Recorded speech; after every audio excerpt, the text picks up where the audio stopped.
thing I know about being a business owner. Things don't always go according to plan, right? Like you think you're broadcasting live, but not really because your camera's facing the wrong direction. So yeah, that just happened.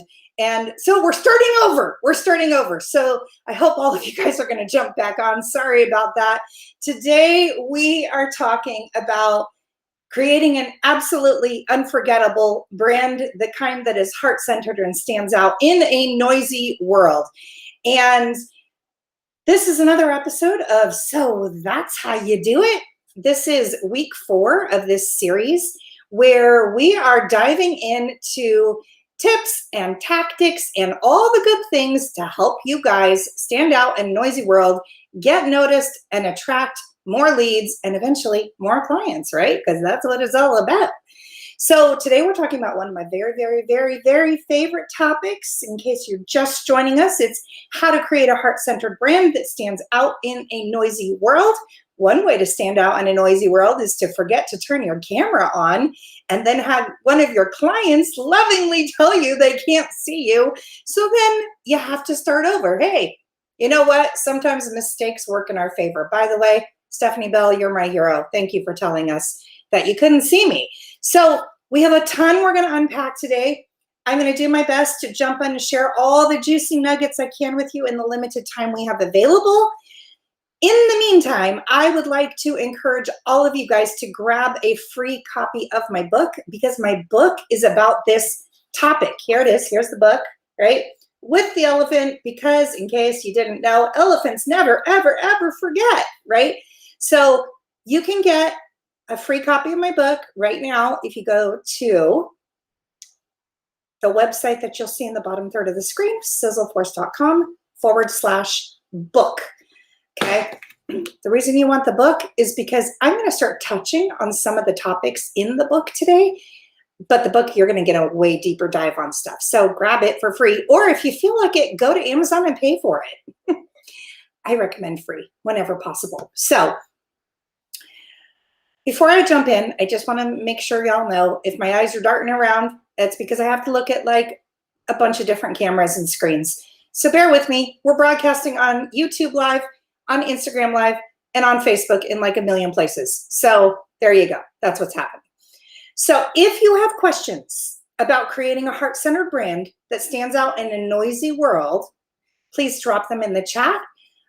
Amanda and Samantha, my trusty sidekicks, are behind the scenes monitoring the chat and the comments, and they will be taking note of anything that you guys say that we can discuss at the end of the training, okay? I always like to open these up for a live discussion, and we will be doing that once again today. So if you have comments, questions, whatever, feedback, anything, if you just want to tell me, wow, Stephanie, you're having a good hair day, you can put that in the comments too, whatever you want to say. So let's jump in here. And thank you to those of you guys that rejoined after take 1 didn't go so smoothly. So considering the human brain, that there is virtually unlimited capacity for it to retain information, why do we forget most of the brands that we encounter, right? Think about it. Every day you're out and about, okay? Whether you're online and you're just seeing all the ads that come up in your feed, right? Or on Google, whatever, or you're out of the house and you're driving on the freeway and you see a bunch of billboards, or you're driving downtown and you see a bunch of storefronts. There are marketing messages flying at all of us all day, every day, and it is overwhelming to our brains. Even though we're seeing hundreds, if not thousands, of marketing messages every day, our brain is only retaining like this much. And why is that, right? Why is that? Why are only a few brands truly being remembered, right? Let's think about the ones that are truly remembered. Apple is truly remembered. Nike, okay? Disney. I'm sure you guys can come up with your own list. In fact, drop some in the chat right now. Tell me, what are those brands that are like impossible to forget that you guys know of? Well, my question is, what in the world are they doing differently than the rest of us who own small businesses? And what can we learn from them? What can we learn from them and apply to our small businesses so that we start to stand out at a noisy world and we become absolutely unforgettable? Because wouldn't that be nice? So I am a firm believer that becoming an absolutely unforgettable brand is a very, very intentional thing. Okay. This doesn't happen by accident. It doesn't happen because of luck. This happens because of strategy and well-placed effort. So let's talk about the first thing that I think all absolutely unforgettable brands do. I would like for you guys to bring your minds back to the mid-70s, okay? Now, if you're one of the youngins and you weren't alive in the 70s, maybe you've heard stories from your parents. If you're on the older side like I am, 72 here, right here, then maybe you'll remember this. So it's the mid-70s. You know, culture is what it is. Women have started working. You know, the sexual revolution happened. You know, the latchkey kid lifestyle is becoming a thing, okay? Not just in America, but in many countries around the world. And here's this lady in Brighton, in the United Kingdom, who's like, you know, well-behaved women rarely make history, and I want to make history. Okay, well, her name was Anita Roddick. You may have heard that before. That saying before, well-behaved women rarely make history. She's credited with the one who really said it, even though I know the internet will tell you other things.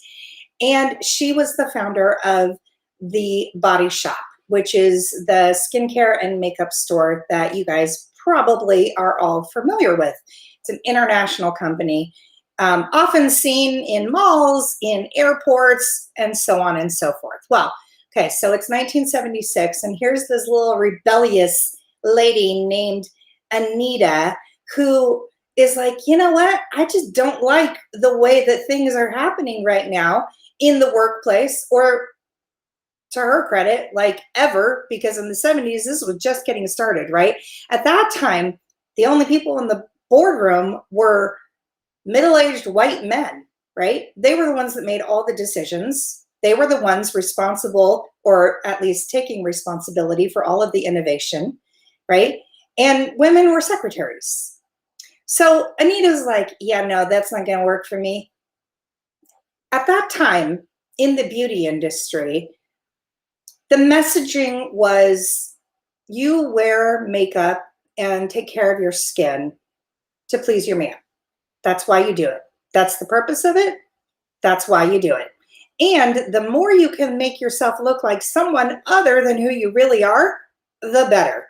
Case in point, the eyeshadow, the blue eyeshadow smeared across their eyeballs, right? Not eyeballs, eyelids, hopefully not their eyeballs. Well, the other thing that was happening in the beauty industry at that time is that the message was profit is everything, right? Sacrifice nothing because profit is everything, right? If something gets in the way of making a profit, it's off the table. Anita thought differently, right? This not well-behaved woman said, you know what? I think we could bring some idealisms back into the boardroom and into business, right? I think that business can be a force for good and not just sales. So she started doing business very differently in that industry and opened the store, which rapidly grew and was founded on the premise of ethical sourcing, right? It was no longer about just finding the cheapest thing, right? Or taking advantage of this people group so that you could get stuff. It was, no, I'm going to be ethical about how I do this, okay? Big difference from everything else that was happening in that industry. The other thing was naturally based, okay, at this time. You know, I mean, now we hear a lot about natural cosmetics, but in the 70s, no, they were laden with chemicals and bad ingredients, right? So Anita said, no, no, no, no, no. We don't want to put that stuff on our faces and on our bodies. We want to take care of our bodies. Another thing that Anita said was, we need to have refillable packaging. That's a good thing. She was green before being green was a thing, right? Before green was cool or trendy or hip or whatever you want to call it, right? She stepped out and did something different. Well, how did it work out for her? Well, Anita ended up building an international empire, right? Selling billions of dollars in skincare. And eventually, unfortunately, she passed away suddenly from a brain aneurysm. I was working for the Body Shop when this happened, and L'Oreal bought the company. L'Oreal bought it. They tried to carry on with the core values, but let's just say it wasn't authentic to L'Oreal, and it was pretty obvious, and it didn't go so well. So, Anita Roddick, what can we learn from her? Well-behaved women rarely make history. Take risks because she was willing to take risks and show up as a woman in an industry that was predominantly men, even though they were creating products for women, right? Because she was willing to do ethical sourcing, because she was willing to say, no, I don't want a bunch of chemicals in the products. I want them to be more naturally based, right? Because she was willing to say refillable packaging is a good thing. And she was eager to create economies in less privileged parts of the world. For example, instead of getting her coconuts from wherever, right? Somewhere in America, I don't know, do they grow coconuts in America? That's maybe not the right example, but I think you guys can track with me. Instead of getting something here in America, she might purchase them from some little village somewhere out yonder, okay? Wherever they have coconut trees, okay? And a lot of cosmetic companies, when they would do stuff like that, they would just take advantage of the low, low prices, right? And the fact that these people had no money and they had no economy, so they could just come in and basically rob them of all of their stuff. And India said, no, no, no, I'm gonna pay them a fair wage. I'm gonna pay them a fair wage, and I'm gonna give them opportunities to actually create the product, so they can start building up their villages and providing for their people and all of this stuff, okay? Anita was a pioneer. She was a pioneer in this whole ethical consumerism movement that's very alive and trendy today. She took risks, so it took a lot of oomph to stand up to the white middle-aged man in the boardroom. Now, I have nothing against white middle-aged men. Let me be clear on that. My husband is one of them, and I love him dearly. This is not a man-bashing thing at all. I don't do that. I don't believe in it, so I'm not going there. I'm just telling you an example of a company who stood up and took a risk and how it paid off. Okay, so made a ton of money, built an international brand, made a difference throughout the world with what she was doing with her company. And she was just one woman, just like you and me. She was one woman with a passion who decided to start making and selling skincare and cosmetics. And then it turned into all of this. Okay, let's take a look at another company that decided to take risks, right? What about Blake Mikowski? Okay, he's the founder of Tom's Shoes, in case you don't know. So his whole story is that he went on a trip, and I think he was playing polo on a field somewhere in South America. And he saw all of these impoverished kids running around without shoes. And they didn't have shoes because they didn't have money to buy shoes. And he's like, I got to do something to help this. I got to do something to be part of the solution here. So he created Tom's Shoes on the foundation that every time we sell a pair of shoes, we will then in turn give a pair of shoes to a child in need.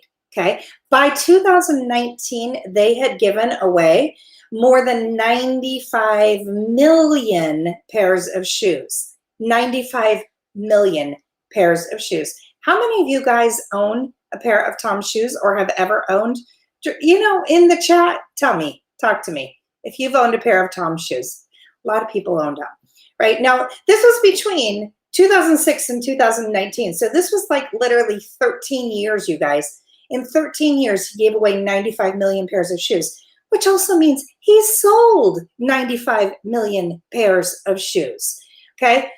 Blake, another pioneer in compassionate consumerism. That's what he called it, compassionate consumerism, right?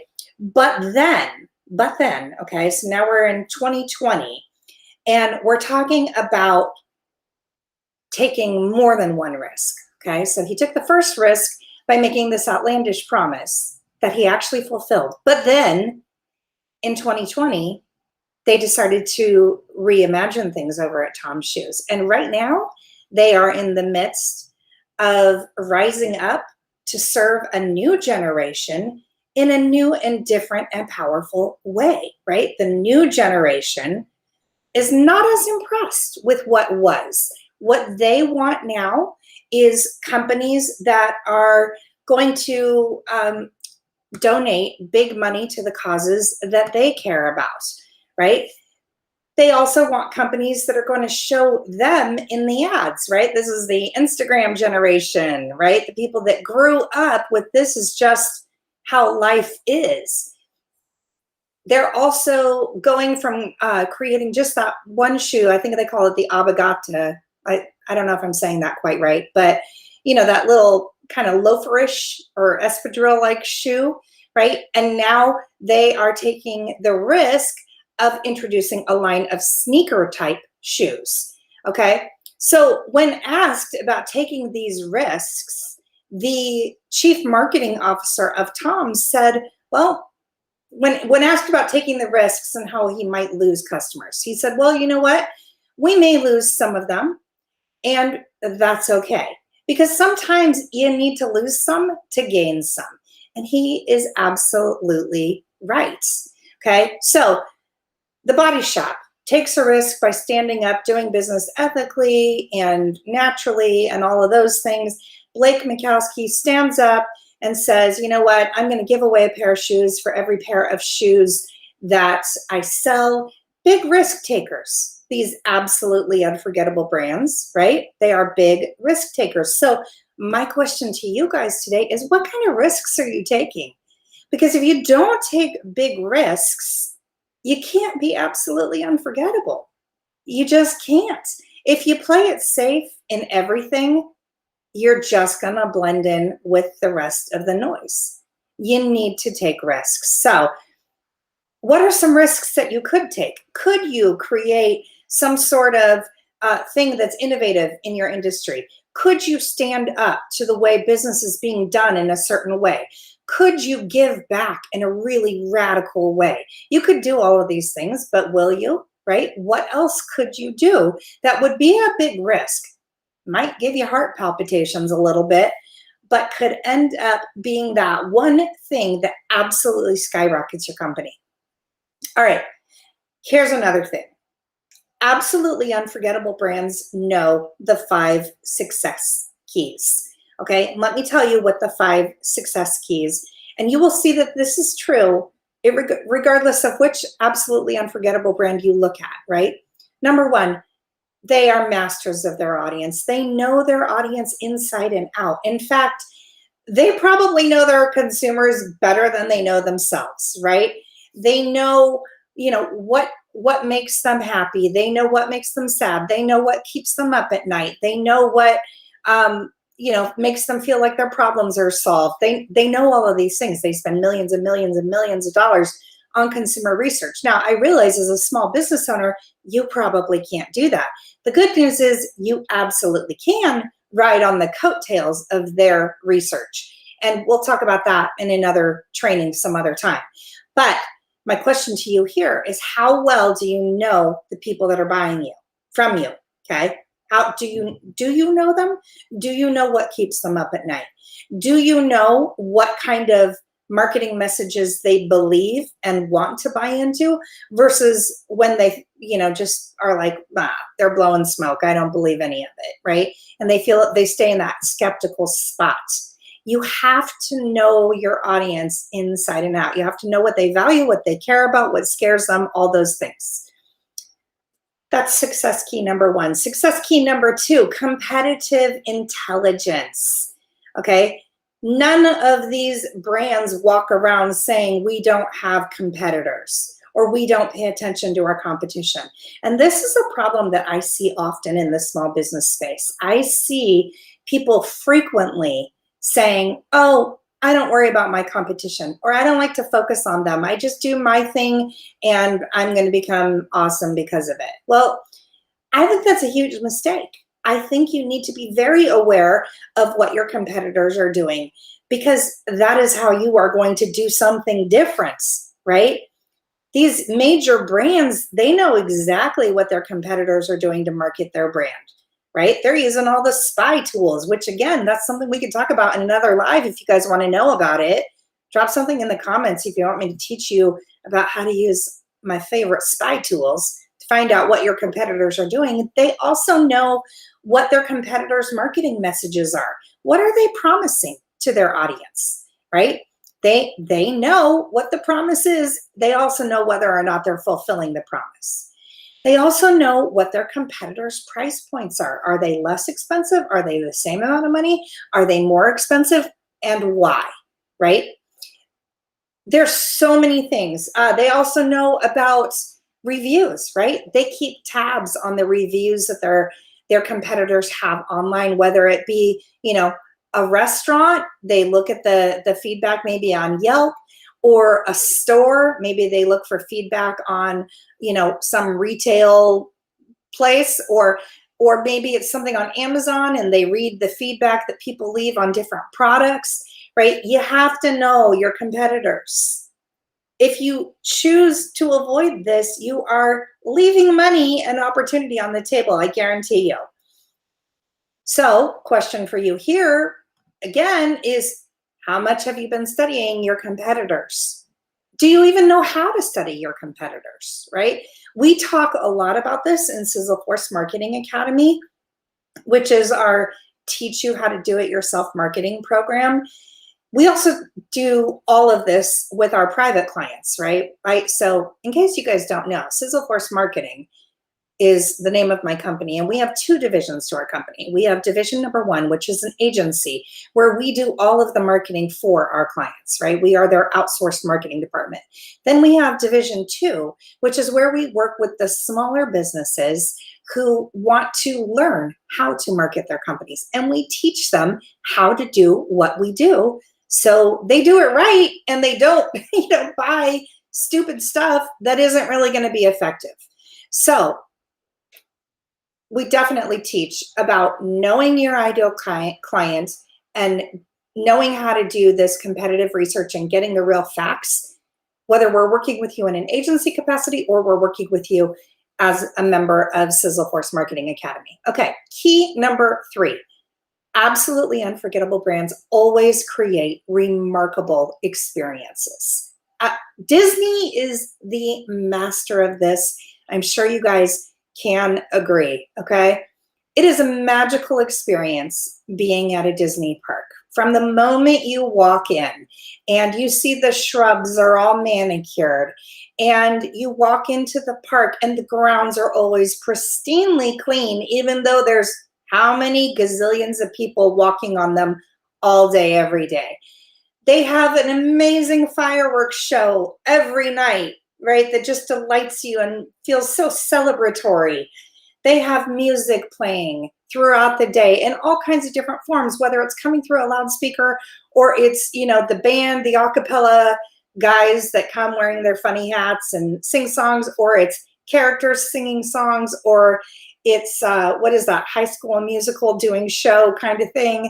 There's music the whole time, and we all know that music stirs the emotions and creates experiences and gets people engaged, right? And Disney is a master at, creating this sing-along experiential thing when you're in their park. I went to Disneyland a few years ago, and when I was there, I was walking down the path. I think we were on our way to Cars Land at the time. with my kids.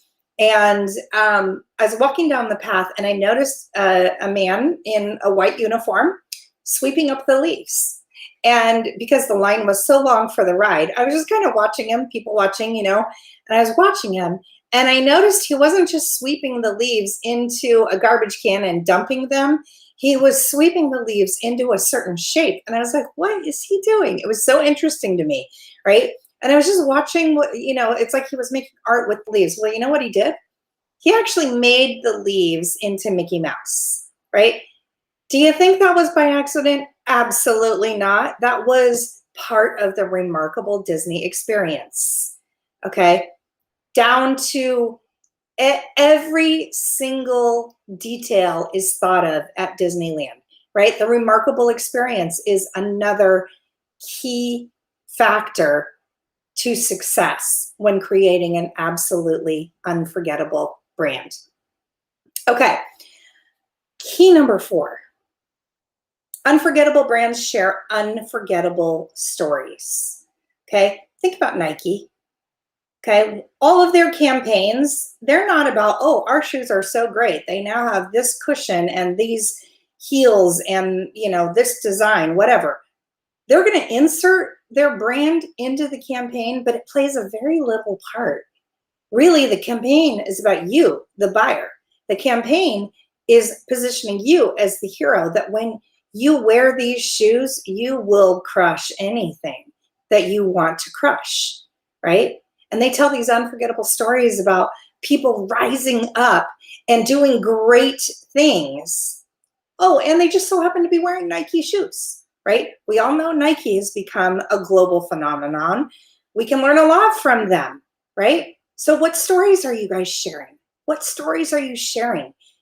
What stories could you start sharing? How can you make your customers the hero in your stories, as opposed to making you the hero in your stories?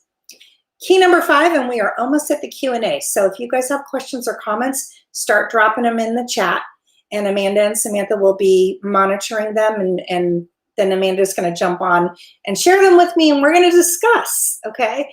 So key number 5, absolutely unforgettable brands are always innovating, always, always innovating. Okay, there's always a new product coming out. There's always a new service coming out, a new look coming out, a new style coming out, a new something, right? Think about Apple. How many versions of the iPhone are there now? Like 13, I think, something like that.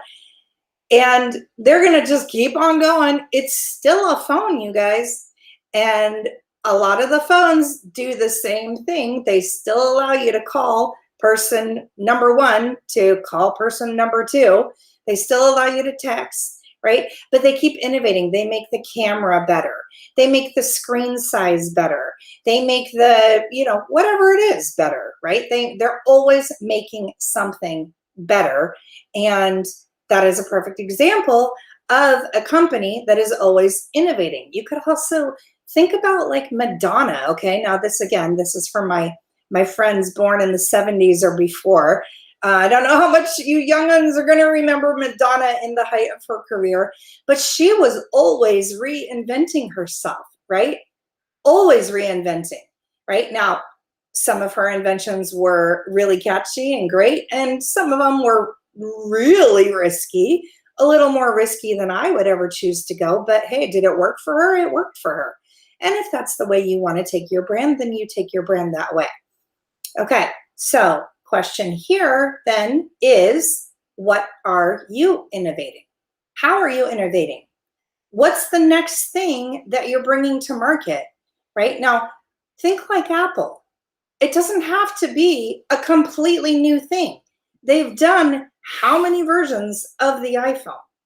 It just needs to be enough of one little innovative tweak that people get excited about it and line up around the block to buy it. There is so much more to unpack here, you guys. When it comes to building an absolutely unforgettable brand, I could talk to you guys for years about this, but I realize we all have limited time today. So I want to get to the Q&A. I do want to let you guys know that next week we're going to continue unpacking this same topic, but we're going to get into some other things that position you to have an absolutely unforgettable brand. And so we will be live again on YouTube, Instagram, and Facebook at 11 a.m. Pacific next Wednesday. So if you have not grabbed a copy of my book for free, do that now. You can get it at sizzleforce.com/book. And again, it's free for the taking if you want to do a deeper dive on all this good stuff. So for right now, I want to talk about your questions. I want to talk about the questions or comments that you have about taking risks as a small business owner and what that looks like, about understanding your customers. How do you figure out what your customers are thinking and feeling and all of that stuff? Ask me your questions about how to gain and gather competitive intelligence. How does it work? Ask me questions about how to create a remarkable experience, or tell everyone else that's watching how you are already creating a remarkable experience. Same thing with sharing unforgettable stories. What unforgettable stories are you sharing, or are you able to start sharing? What questions do you have about creating an unforgettable story? And innovation. What questions do you have about how to be innovative? You guys, I'm here right now to offer you answers to these questions, comments, thoughts, all these things, right? This is your chance to get some free consulting, which normally costs a lot of money. I'm just saying, but you guys are getting it for free while I'm doing this series called So That's How You Do It. So I'm going to invite Amanda to go ahead and jump on and let me know if anybody is talking to us or if you're all a bunch of lurkers. Hi, Amanda. So I do not see any questions right now. So we are just going to hang out for a minute and see if any come in. But I don't see any right now. Okay. So while we are waiting, I will tell you guys, creating an absolutely unforgettable brand never, ever, ever happens by accident or coincidence or luck. Okay. I know that it can be tempting to think that, well, some people just have the Midas touch and it all comes easily to them. I don't believe that for a one hot second. Okay. No, that comes because of grit and hustle and a willingness to do what most people aren't willing to do. A willingness to put in the late nights, to work when everybody else wants to quit, to do all those things. Now, I'm not bashing those who choose not to do that. That's the lifestyle they choose, right?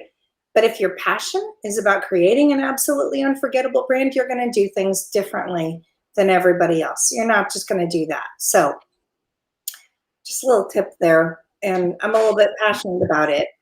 At the same time, I'm also passionate about learning how to live a balanced life and having a life, which I will be honest with, I have struggled with at times, right? But that's important too. And I do believe you can have both, right? So if you have any questions, this is your chance to get the answers. Drop them on in.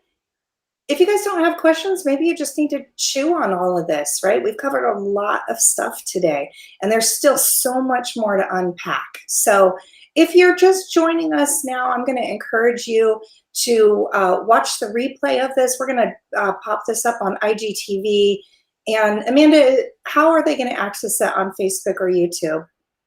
So on YouTube, you can search for us. We're just Sizzle Force Marketing on YouTube, and it'll be up there.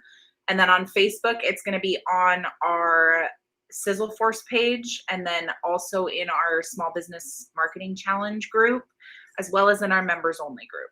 So no matter where you're connected with us, you're going to be able to find it. Yeah.